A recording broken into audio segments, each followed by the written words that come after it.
ಸಚಿವ ಮಂಕಾಳ ವೈದ್ಯರು ಬಿಡುವಿಲ್ಲದ ವೇಳಾಪಟ್ಟಿಯ ನಡುವೆಯೂ ಹೊನ್ನಾವರ ಪಟ್ಟಣದಲ್ಲಿರುವ ತಮ್ಮ ಕಾರ್ಯಾಲಯದಲ್ಲಿ ನಿಗದಿಪಡಿಸಿದ ಜನಸ್ಪಂದನ ಸಭೆಯನ್ನ ರದ್ದುಗೊಳಿಸದೆ ನಡೆಸಿ ಜನರ ಕಷ್ಟಗಳಿಗೆ ಸ್ಪಂದಿಸಿದ್ದಾರೆ.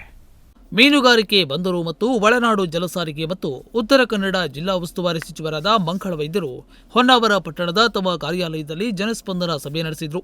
ಸಚಿವರು ಕಾರಿನಿಂದ ಬಂದಿಳಿಯುತ್ತಿದ್ದಂತೆ ಮಹಿಳೆಯರು ಸಚಿವರನ್ನ ಮುತ್ತಿಗೆ ಹಾಕಿ ತಮ್ಮ ಸಮಸ್ಯೆಗಳನ್ನು ನಿವೇದಿಸಿಕೊಂಡರು.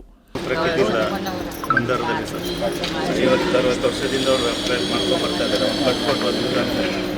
ಈಗಿದ್ದಿದ್ರಲ್ಲಿ ಈಗ ಅಲ್ಲೇ ಕುತ್ಕೊಂಡಿದ್ದು ಮಾಡೋರು ಒಂದು ಟಾಯ್ಲೆಟ್ ಇಲ್ಲ, ನೆರಳಿಲ್ಲ, ಬಿಸಿಲೇ ಕುತ್ಕೊಂಡು ಕುಡಿಯೋದು ನೀರು ಇಲ್ಲ, ವ್ಯವಸ್ಥೆ ಇದೆ.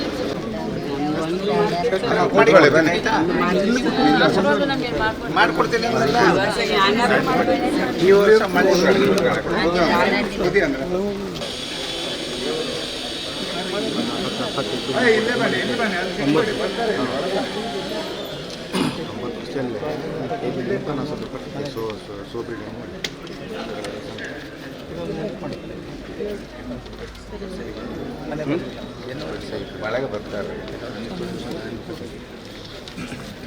ಎಲ್ಲವನ್ನ ಶಾಂತವಾಗಿಯೇ ಆಲಿಸಿದ ಸಚಿವರು ಸಮಸ್ಯೆ ಬಗೆಹರಿಸಿಕೊಡುವುದಾಗಿ ತಿಳಿಸಿದರು.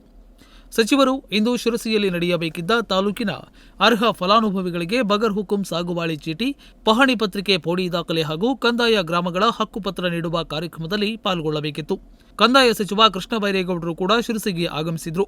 ಹೀಗೆ ಬಿಡುವಿಲ್ಲದ ವೇಳಾಪಟ್ಟಿಯ ನಡುವೆಯೂ ಸಚಿವರು ನಿಗದಿಪಡಿಸಿದ ಜನಸ್ಪಂದನ ಕಾರ್ಯಕ್ರಮವನ್ನು ರದ್ದು ಮಾಡದೆ ಜನರ ಕಷ್ಟಗಳಿಗೆ ಸ್ಪಂದಿಸಿದ್ರು.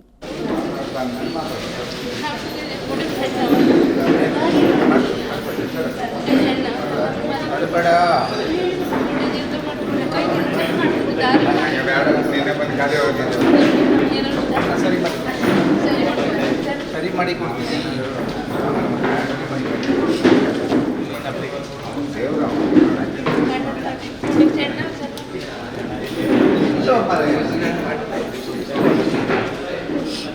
ನಾನು ಮಾಡ್ಕೊಡ್ತೀನಿ.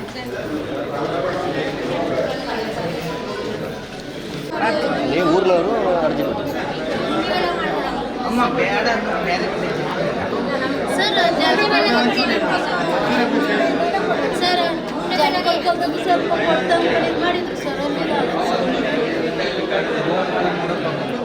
ಬೇರೆ ಯಾವುದಾದ್ರು ಪಂಚಾಯತಿ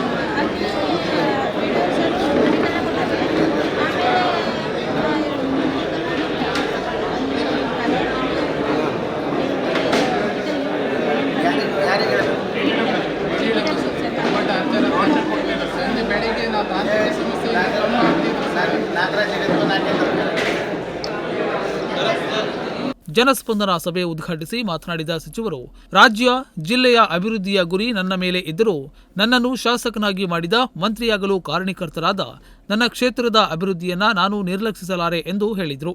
ಬಳಿಕ ಸಚಿವರು ಜನಸ್ಪಂದನ ಸಭೆಗೆ ಬಂದಿದ್ದ ನೂರಾರು ಜನರ ಅಹವಾಲುಗಳನ್ನು ಸ್ವೀಕರಿಸಿದರು.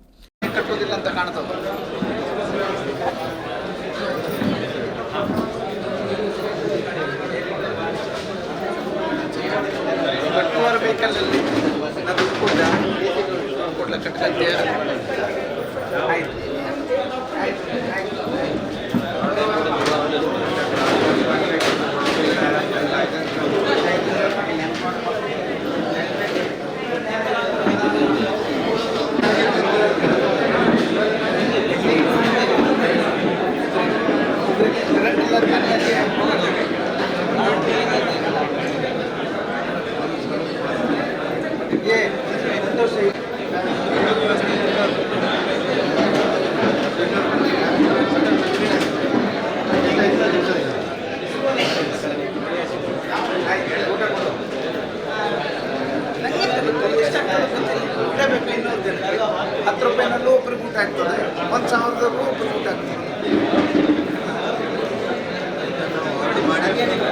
ಅಲ್ವಾ ನಾವು 10 ರೂಪಾಯಿನಲ್ಲಿ ಊಟ ಮಾಡೋದು. ಕೆಲವರು ಇಂಥವರೆಲ್ಲ ಇರ್ತಾರೆ, ಅವ್ರಿಗೆ ದಿನ ಇಷ್ಟೋಣ ಬೇಕು.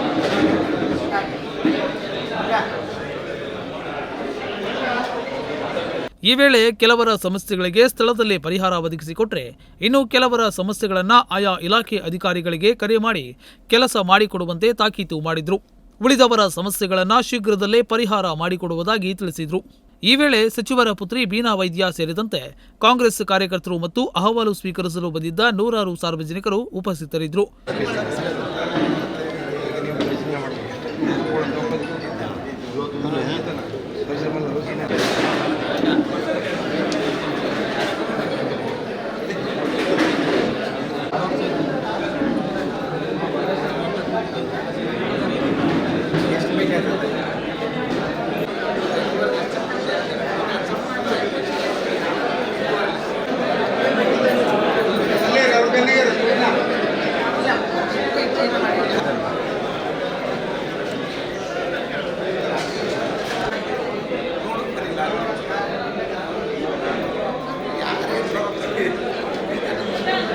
ಜನಸ್ಪಂದನ ಸಭೆ ಪೂರ್ಣಗೊಳಿಸಿದ ಸಚಿವರು ಶಿರಸಿಗೆ ಪ್ರಯಾಣ ಬೆಳೆಸಿದ್ರು.